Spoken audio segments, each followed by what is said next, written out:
Quand je suis passé à la next gen, j'ai beaucoup cogité sur quelle console choisir parce que j'avais pensé à l'option du PC, mais avec un budget de 250 €, c'était compliqué. Du coup, j'ai très vite exclu la Xbox One et la Wii U.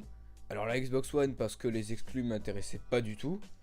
Et la Wii U parce que ça me laissait donc le choix entre acheter une PS4 et négocier avec mes parents pour acheter un PC low cost style 500 € en payant donc la moitié. Le truc c'est qu'il était déjà trop tard pour le PC parce qu'il y a peu mes parents avaient déjà investi dans ceci.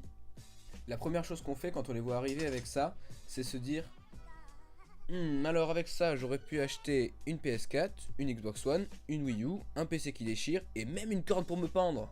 Du coup comme j'accorde pas trop d'importance au graphisme, à la puissance etc, j'ai fait une liste des jeux qui m'intéressaient sur PC qui n'étaient pas disponibles sur Mac du coup, et des jeux qui étaient disponibles sur PS4, exclu évidemment.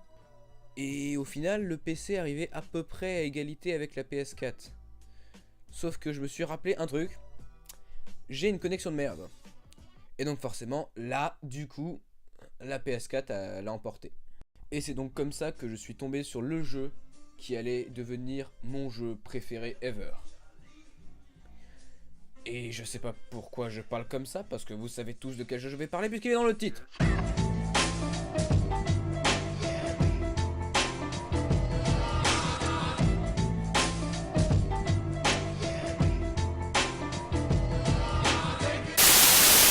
Je suis pas vraiment original en prenant ce sujet parce qu'il y a déjà des tas de vidéos dessus, surtout aux USA.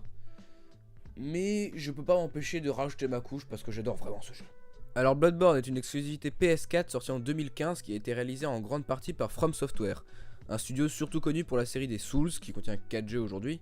Et la première chose qu'on entend sur ces jeux, c'est à quel point ils seraient hardcore gamers. Et franchement, à part Dark Souls 1 peut-être, ça m'énerve quand quelqu'un dit ça, surtout que les gens qui disent ça en général n'ont jamais joué au jeu. C'est un peu comme tous ces gens qui critiquent Call of Duty sans jamais vraiment y avoir joué. Au lieu de ça, faites comme moi. Piquez le jeu à un gamin de 12 ans, jouez-y pendant une demi-heure, vomissez un bon coup, et allez le ranger à sa place. Nickel. Après, si vous voulez continuer d'y jouer plus d'une demi-heure, faites ce que vous voulez. Il y a même des gens qui boivent leur urine. Enfin bref, revenons à Bloodborne. Parce que j'ai quelque chose à vous dire dessus, c'est que ce n'est pas un jeu difficile. C'est un jeu pas facile. Ça a l'air con dit comme ça, mais c'est très important. Alors déjà, je vais parler des points forts évidents. Déjà, le jeu est très beau, pas tellement techniquement, mais surtout artistiquement, avec la direction artistique qui est juste sublime, qui se rapproche beaucoup du Lovecraftien. D'ailleurs, un truc étonnant, c'est que depuis que j'ai joué à ce jeu, j'ai peur de ça,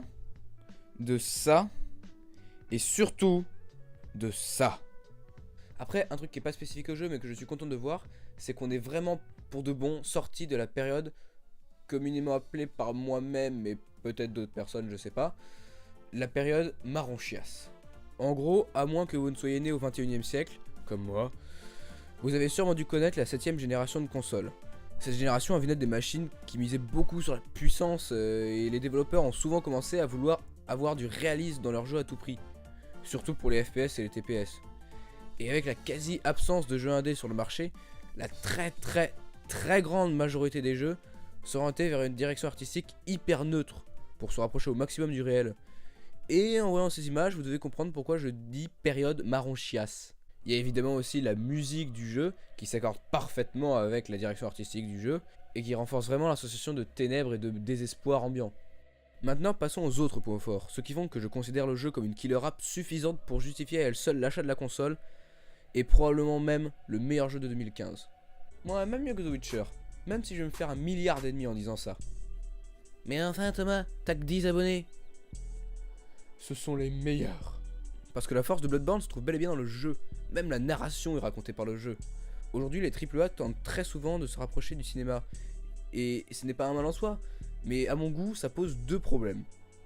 Premièrement, ces jeux ont souvent tendance à privilégier les effets cinématographiques au jeu. Et on se retrouve avec des produits très séduisants sur la forme, mais très décevants sur le fond. Et si en plus ils se loupent sur le côté narration ou les graphismes, là il leur reste vraiment plus grand chose. Du coup ils mettent le paquet sur le trailer et la communication. Et après le reste du budget, je sais pas, des fois ça sert à créer le jeu, pas toujours. Deuxièmement, je trouve qu'on a presque une sursaturation de ce genre de jeu. Forcément, c'est plus facile de faire passer les qualités d'un jeu en termes de forme que de fond grâce au trailer, comme je l'ai dit. C'est difficile de juger un jeu sans y jouer, et du coup, on a très peu de créativité du côté du gameplay.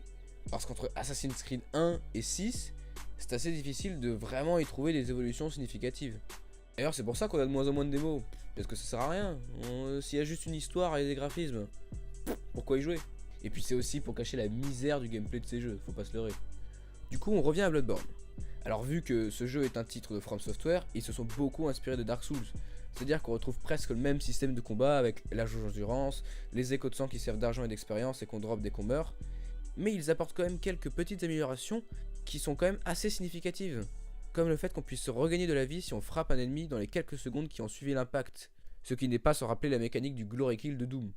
Du coup, le jeu nous pousse vraiment au combat. Et là, on commence à voir qu'il se différencie un peu d'un Dark Souls, dans le sens où il est beaucoup plus rapide et viscéral.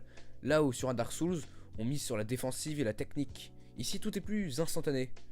On ressent à peu près les mêmes sensations qu'en jouant à Doom en difficulté maximale. Et il y a un moment où tes doigts agissent sans même que tu leur en aies donné l'ordre. Ça me fait beaucoup penser à un jeu de rythme. Il faut comprendre les patterns des ennemis parce que la moindre erreur et c'est fini. Et ces patterns ont souvent un profil musical, avec un rythme particulier qu'il faudra essayer d'assimiler. Et oui, si vous n'y avez jamais joué, vous allez mourir relativement beaucoup. Et après chacun de vos échecs, vous en ressortirez plus puissant. Et si on accompagne ça d'une courbe de difficulté parfaite, comme ici, qui fait que plus on avance, plus le challenge est élevé. Parce qu'aujourd'hui, au-delà du fait évident que la majorité des jeux vidéo ont souvent tendance à soit ne pas te laisser jouer, salut The Order, ou soit à complètement s'assister, coucou Assassin's Creed, eh bien on sent également que la difficulté semble s'arrêter de s'accroître très vite. Et du début à la fin, au final, il n'y a que les stats qui changent et c'est le même niveau de difficulté. Alors que là, du début à la fin, on progresse, on apprend, on meurt, mais on apprend. En plus, From Software a compris qu'il n'y avait pas que le personnage qui était important, les ennemis le sont tout autant. Comme ça, la boucle de gameplay se renouvelle assez facilement et on s'emmerde pas. Et du coup, le jeu entier s'articule autour de cet objectif, ce qui aboutit à un plaisir de jeu infini. Après, évidemment, je vais pas m'étendre sur d'autres détails évidents. Comme j'ai dit, la bande sonore défonce. Techniquement, le framerate est relativement stable, c'est du 30 fps, mais c'est correct. Et la durée de vie est elle aussi très correcte, même si elle varie énormément en fonction des joueurs. Mais pour moi, c'est clair, c'est du 20 sur 20. Bravo From Software. Du coup, je suis très vite allé sur Sens Critique pour lâcher la note maximale. Et là, je tombe sur un type qui lui avait mis 2. Donc pour commencer, je réactive tous mes neurones pour ne pas péter un câble après avoir vu ça. Je lis sa critique. Je vais voir les jeux qu'il a aimés et j'en ressors qu'il n'a pas aimé le scénario et que ses jeux préférés sont The Witcher 3 et Uncharted 4. Du coup là, immédiatement, je me pose 2 questions auxquelles on pourrait dédier un épisode entier pour chacune.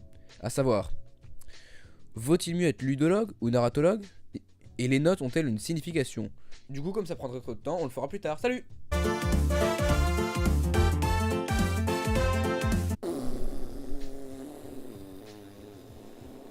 Bon, alors là on s'attaque à 2 questions vraiment complexes, alors on va faire ça dans l'ordre.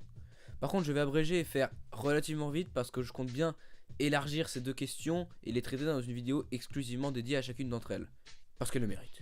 Du coup pour ceux qui ne le savent pas, les ludologues sont ceux qui pensent que la narration doit s'articuler autour du jeu, et les narratologues sont ceux qui pensent que le jeu doit s'articuler autour de la narration. Et c'est sur ça que sont basés les processus créatifs du top-down et du bottom-up. Alors en gros pour ceux qui ne savent pas, le processus de top-down c'est de créer d'abord un univers et ensuite de mettre des mécaniques de jeu dedans, alors que le processus bottom-up c'est de créer d'abord une mécanique de jeu et de créer son univers là-dessus. Du coup comme jeu créé par processus bottom-up, on pourrait citer à peu près tous les jeux de Nintendo, mais au hasard on va citer Mario Bros. Parce que vous le savez peut-être déjà, mais tous les choix de game design faits dans Mario Bros sont logiques. Du coup, si vous trouvez drôle les blagues du style « Eh mais vous avez vu, Mario Bros c'est vraiment le jeu le plus bizarre du monde, oh là là, hashtag Cyprien, je suis drôle, attention, ah ah ah », et ben allez tout de suite vous servir un verre d'eau de Javel de ma part. Parce que tout est cohérent dans Mario. Pourquoi les combats sont des champignons? Parce que leur forme nous incite à sauter dessus. Pourquoi Mario est plombier? Parce que la forme des tuyaux nous incite à appuyer vers le bas. Et c'est comme ça pour tout le jeu. Et du coup là on remarque que les vieux jeux naissent quasiment tout le temps d'un processus ludologique. Et on pourrait donc sûrement se demander pourquoi les jeux ont commencé à suivre un processus narratologique, mais j'ai vraiment la flemme donc on va mettre ça plus tard. Mais en gros, c'est surtout à cause des limitations techniques de l'époque et du public visé qui était constitué majoritairement d'enfants. Et comme jeu créé par processus top-down, on pourrait citer les Batman Arkham, qui sont tous créés à partir de l'univers Batman, mais dans lesquels on a mis des mécaniques de jeu d'action-aventure. Et aujourd'hui, il y a vraiment un débat pour savoir lequel des deux est le plus légitime. Et perso, j'ai pas de préférence ni pour l'un ni pour l'autre. Les deux ont leur place, à mon avis. C'est un peu comme le débat entre console et PC. On y reviendra, mais il n'y en a pas un qui est mieux que l'autre. C'est juste pas comparable. Ce serait un peu comme dire « Waouh, ce couteau est vachement mieux que cette cuillère !» En fait, comme les gars de Game Next Door l'ont dit, ce qui est important, c'est de garder de la cohérence, puisque c'est surtout ça qui risque d'être impacté.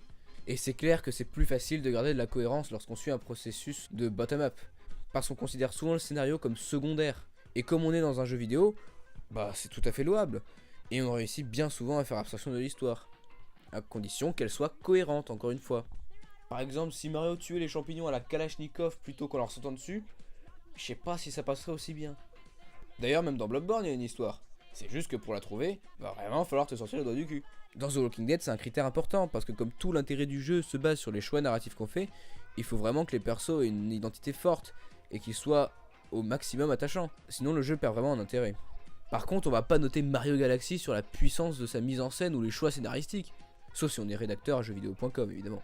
Du coup on arrive au point de la note. Les notes sont-elles objectives? Eh ben franchement, je crois qu'on a montré que non. Parce que la note c'est un outil qui a pour vocation d'être parfaitement objectif et impartial. Mais je vois pas comment on pourrait faire un barème commun à The Walking Dead et Mario. Du coup, comment faire pour régler ce problème? Il y a beaucoup de sites qui essayent de proposer des systèmes un peu différents, comme des tableaux à points forts et faibles, et c'est très bien. Mais il y a probablement des points qui peuvent être considérés comme des points forts par certains et par des points faibles par d'autres.